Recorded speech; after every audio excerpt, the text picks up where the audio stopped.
Let's talk about teams. Let's talk about great teams, how we can build the best possible teams here at our company. Now, whenever we start thinking about something, it's always good to have some type of a model that we agree about so that we can systematically go through and understand what the different aspects are we need to think about. So if we think about an orange can be sliced like this or peeled. And as long as we agree that we're talking about the peeled orange or the sliced orange, we can then go through bit by bit and we can go through the whole subject. So what model should we use when we think about recruitment and building fabulous teams? Well, a simple thing would be to look at cars and the way that we buy cars and own cars over time. In the beginning, for instance, we might decide that we want to buy a car which is really big engine, that type of a car, and a strongly branded car and a brand new car. And when we buy that car also has some negatives. The big engine means a lot of fuel consumption, and if it's strongly branded, then it's expensive to buy, and if it's brand new, then we also understand that there's a quick value depreciation on the car. So that's kind of the package that we get into, and we then, after buying the car, we have the car and we enjoy it for a while, and it's good and it's happy and everything is lovely. Okay, and then things start to annoy us and we start thinking about the alternative. Well, what if the car that we have would instead have, for instance, a small engine? That would reduce the fuel consumption very much. And what if the brand wouldn't be quite a top brand? Well, that would be kind of nice, because in that case it would be cheaper to buy. And what if it would be a second-hand car instead of being a new car? Well, in that case, the value depreciation would be less. And we start thinking, maybe that's in fact what we should have. And maybe that's, and our mind is there, and there's a tension between what we have and what we don't have. And we start focusing on the negatives of what we have. We look at the fuel consumption, and we look at the value depreciation, and we look at the cost and all of these terrible things that we have with this beautiful shiny car that we bought. And we look at what the alternative would be. And there's tension, and then we change our minds. We decide that actually we're going to buy a new car. At that point, we've actually left the old brand. We're already at the next brand at that point. We've decided that we're going to move, we're going to get to a new car. We only see the negatives in what we have. We only see the positives in what we could have. And we're in that state of mind. We're gone already, we're gone. We see nothing nice in the car that we have. And finally, we make a change. Okay, so that model then brings us to the next car. And the next car will have the same story again. It'll be the same structure one more time. If we look at our CVs, it quite often looks exactly like that in our CVs as well. We have one job, and then we move to the next job. And before we move to the next job, we were already thinking about it in some way. So the model kind of is the same all the way through. Now, if that's true, let's use that model for a moment to understand how we can make things better where we work right now. And the first thing there is onboarding. After that, it's great to work where we're working. After that, oops, we want out, or the company wants us out. We're building the negatives, and we move on to the next job. Now, we all want this to be good. We want this company to do really well. We want ourselves to do really well. We want our colleagues to do really well. So let's break it down from that perspective, one step at a time, starting off with onboarding.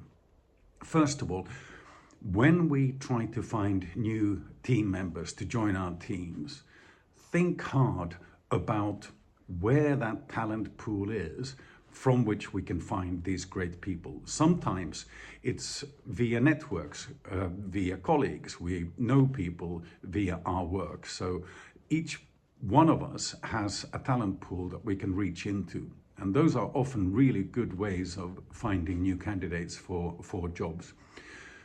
And having found the right candidate, it's important to make sure that we have a shared value proposition in what we're trying to do. I think it's really important, especially when you're recruiting friends. Make sure that the person that's coming in has a clear view that you share about the value that they provide and the value that the company provides and the value that's created together. That shared value proposition becomes important because that then enables a happy time in the company. Quite often, especially when recruiting friends, we kind of assume that everyone understands what all the good things are. And because of not clearly building a shared value proposition, it can then create problems later on. So take the time to build a shared value proposition right up front before you go into actually recruiting. And when you recruit, look at skills and don't just look at the numbers. Of course, the numbers are really important. Yes, I sold this much and I did these fantastic things and so forth. Look beyond. Look at the empathy of the person. Is the person able to engage in the way that is needed in order to be successful in the job? So look hard at these skills that actually go into making this job a success. A lot of them are not numeric, a lot of them are human. So look hard at those things in order to make sure that the type of person you're bringing in is the type of person who's going to work well within this organization. And before signing the contract, think through the recruitment process. How is it actually going to work?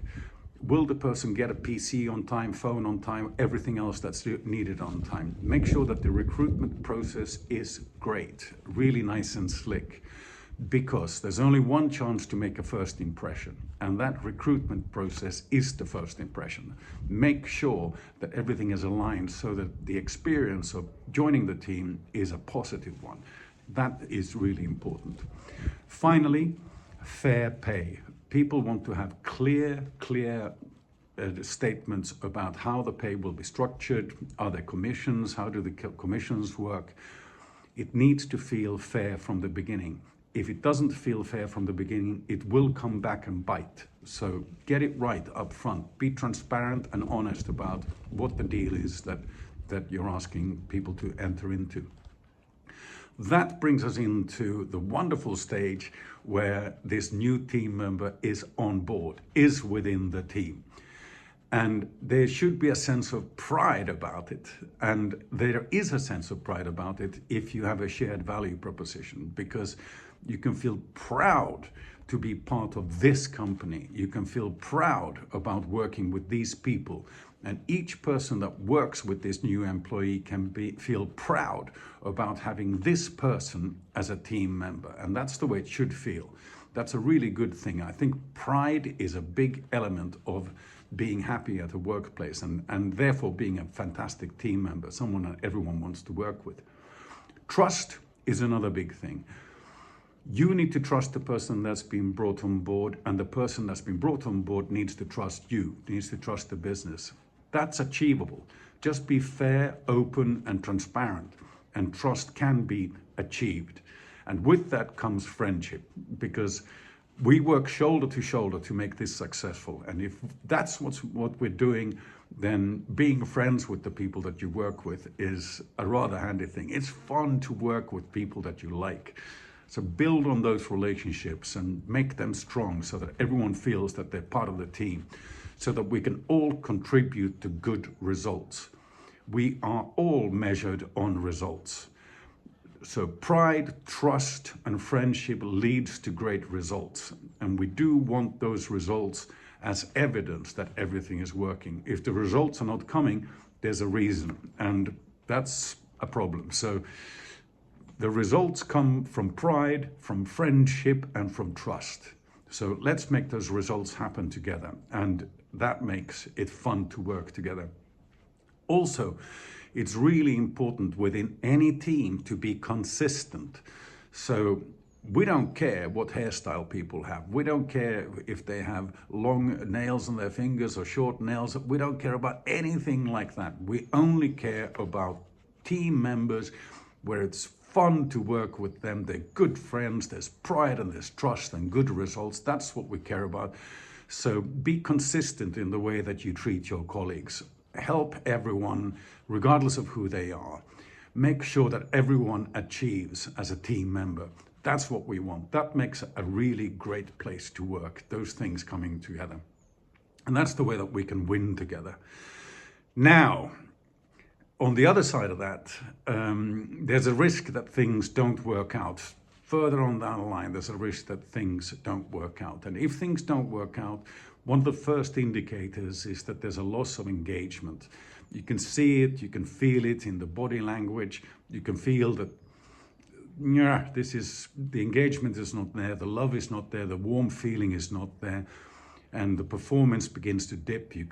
But even before the performance dips, you can probably feel that there's a lack of engagement coming through. That's something to really look out for. Pattern changes, things that aren't quite the way they ought to be. And also looking at our colleagues, sometimes we can see colleagues where the influence is negative. They come into a meeting and the energy goes down. Vice versa, when things are feeling good, the energy goes up when people come in. We want to be that person that raises the energy. We don't want to be that person that reduces the energy, but sometimes it does begin to happen. And you can also see it in inflexibility. People that are thinking about something else, their flexibility goes. Instead of adjusting and improving, they can't be bothered. They don't really want to change anymore, and so forth. All of those things indicate that the mind is going elsewhere, that the engagement is going down, the performance is going down, pattern changes, negative influence and inflexibility. All of those things are big negative signals that we should be picking up on within ourselves and also within our colleagues. And sometimes people want to get out, and sometimes you will want to have a team member to leave the team. And when you're in that want out state, you build negatives in your mind, just like the car, leaving the car, you're building the negatives all the time. And as soon as possible, it's necessary to create an exit. Just get it over with. This is not working anymore. But when it's not working anymore, if those negatives have been building up too hard within you or within your employee, then it's easy to get angry and it's easy to look back in anger. Don't do those things. The world turns around. The world turns around. We keep coming back to the same people that we worked with in the past. Don't burn the bridges. Be honest. If it's not working, be honest and transparent and treat the other person with respect, because the world turns around and there are always many reasons for everything to have happened. Think back at the things that were good and celebrate those results. I know it can be difficult, but celebrate the results that were good, because there were some things that were actually good. And do an exit interview where you honestly talk about the things that were good, the things that were bad, and move on. And remember, the world turns around, so there is a chance that you'll be working together in the future again. So don't burn the bridges. Don't look back in anger. Good. All in all of these things talk about the same thing. It talks about dignity. Dignity is the ultimate thing in here. We respect each other. We respect the company. We respect every employee within the team. We respect everyone that's involved. That's how we achieve great results. Dignity is everything. Do everything with style, do everything with dignity, and we can actually build a wonderful company together.